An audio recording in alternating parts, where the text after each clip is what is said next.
अरे भाग्यवान, मेरे जूते कहाँ रखे हैं? मुझे बाहर जाने में देर हो रही है। तभी मालती कमरे में आती है। ये रहे आपकी जूते। मैं इन्हें साफ करने के लिए ले गई थी। अरे वाह, तुम कितनी समझदार हो। मेरे बिना कुछ कहे ही सारे काम कर देती हो। तभी मालती झिझकते हुए रमेश से कहती है, सुनिए जी, आपसे एक बात कहूँ, बुरा तो नहीं मानेंगे ना? अरे नहीं नहीं, बेफिक्र होकर कहो। शादी से पहले मैं अपने मायके में नौकरी करती थी।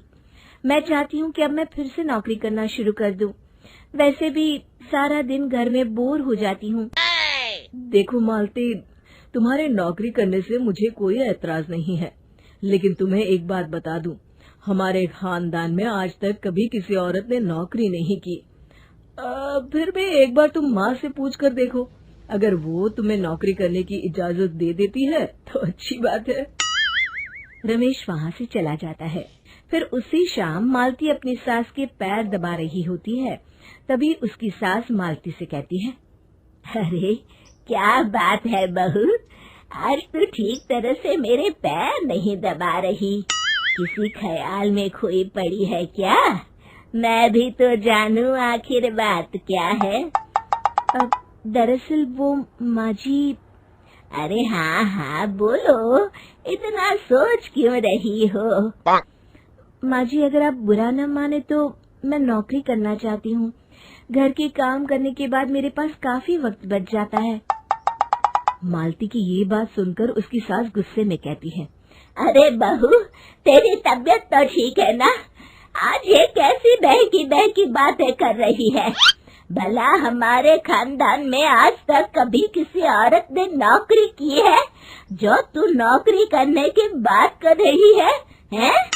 अरे बहू, तू क्या रिश्तेदारी में हमारी नाक कटाना चाहती है? जितना जल्दी हो सके अपने दिमाग से नौकरी का भूत उतार दे, और अब जा, जल्दी से रसोई में जा, खाना बनाने का वक्त हो रहा है। मालती मन मार कर खाना पकाने के लिए रसोई घर में चली जाती है। अगले दिन, नमस्ते माँ जी, कैसी हैं आप? अरे आओ आओ दिवाकर बेटा, बैठो, मैं तुम्हारे लिए चाय मंगाती हूँ। बहू, जरा एक कप चाय तो लेती आना। फिर दिवाकर एक फाइल खोलकर मालती की सास के सामने रख देता है।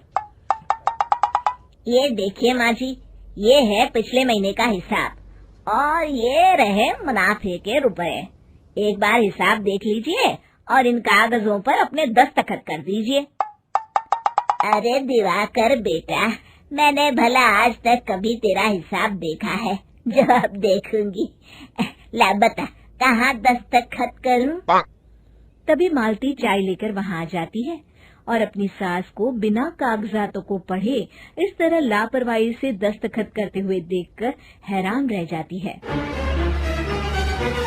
अच्छा माली, अब मैं चलता हूँ, फैक्ट्री में बहुत काम है। फिर दिवाकर वहाँ से चला जाता है। कुछ दिनों बाद मालती बाजार में कुछ सामान खरीद रही होती है। तभी एक बूढ़ा आदमी उसे आवाज देता है, अरे मालती बेटी, कैसी हो?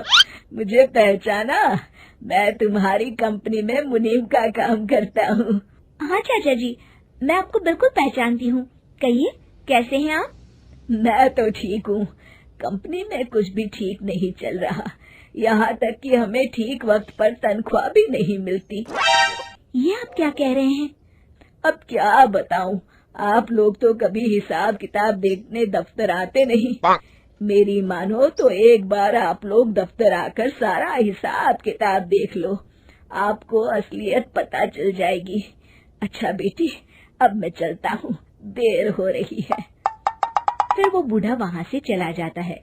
वहीं दूसरी तरफ मालती घर पहुंचकर अपनी सास को सारी बात बताती है। तभी वहाँ रमेश भी आ जाता है, लेकिन मालती की सास मालती की किसी भी बात पर विश्वास नहीं करती।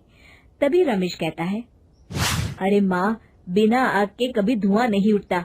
जब मालती इतना कह रही है तो हमें एक बार दफ्तर चलकर देख लेना चाहिए। वैसे भी हम लोग काफी दिन से अपने दफ्तर नहीं गए हैं। इस तरह किसी एक आदमी के भरोसे काम छोड़ना मुझे भी ठीक नहीं लगता।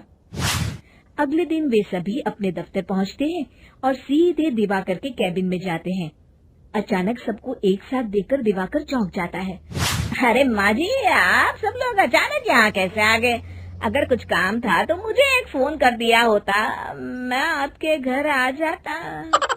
तभी मालती की सास कहती है, अरे दिवाकर बेटा, आज मैं हिसाब देखने दफ्तर आई हूँ, जरा मुझे पिछले 6 महीनों का हिसाब दिखाना तो बेटा। दिवाकर घबराते हुए हिसाब की फाइल मालती की सास को देता है। मालती की सास फाइल लेकर मालती को देती है और कहती है, ले बहू, देख ले हिसाब। मालती फाइल को बड़े गौर से देखती है और अगले ही पल उसे सारी गड़बड़ी समझ में आ जाती है। वो अपनी सास से कहती है, माँ जी, मुनीम चाचा बिल्कुल सही कह रहे थे। हमारी कंपनी में पिछले 6 महीनों में जितना मुनाफा हुआ है, हमें उसका आधा पैसा भी नहीं मिला। यूँ समझ लीजिए कि 1 रुपये में सिर्फ चवन्नी ही हमारे हाथों में आई है। मालती की बातें सुनकर मालती की सास गुस्से से दिवाकर को पूछती है, क्यों दिवाकर, मेरी बहू जो कह रही है वो सच है? दिवाकर समझ जाता है आज उसका भांडा फूट चुका है। वो गिड़गिड़ाते हुए कहता है, मुझे माफ कर दीजिए माँ जी, मैं पैसों के लालच में अंधा हो गया था। अरे वाह दिवाकर, तू तो एक नंबर का चोर निकला। इतने दिनों से मैं तुझ पर आंख बंद करके भरोसा करती रही और तू मुझे ही चुना लगाता रहा। अभी के अभी निकल यहाँ से और दोबारा अपनी शक्ल मत दिखाना। दिवाकर वहाँ से भाग जाता है। मालती की सास मालती को शाबाशी देते हुए कहती है, बहू, आज मैं समझ गई कि पढ़ाई लिखाई हमारी जिंदगी में कितनी जरूरी है। मैं बहुत किस्मत वाली हूँ जो मुझे तुझ जैसी बहू मिली है। शिक्षा